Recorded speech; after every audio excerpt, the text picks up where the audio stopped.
This whole tragedy is kind of hard to swallow. Leticia Garcia is the aunt to Usaya Sergio Garcia, a fourth-grade student who was one of the 21 victims killed in the Robb Elementary School shooting. It still feels like a nightmare. It doesn't feel real still. Sunday, she, along with her brother, Usaya's dad, and other family members headed to Uvalde to see a mural painted in the 10-year-old's honor. She says they had no idea the body cam footage or report into the investigation were set to be released until they got there. We weren't invited.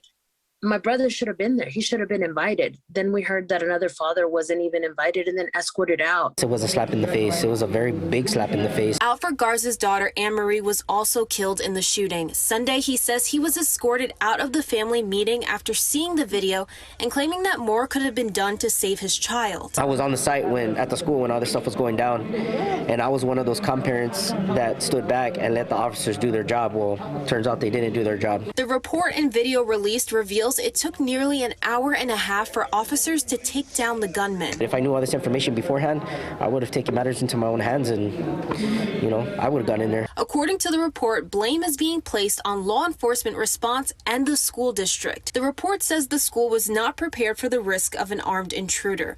Only having a 5-foot fence and having multiple exterior and interior door locks either being broken or never being properly utilized. Adding the classrooms where the gunman was able to fire over 100 rounds before any officer even arrived on scene had a busted lock that the school knew about. How are doors open? They should always be locked. The report adds law enforcement also failed responding to the school shooting, adding that law enforcement officials took an unacceptable long period of time to take down the gunman, especially after some officials were found to know that the gunman was in a room with victims and they failed to share that with other responders.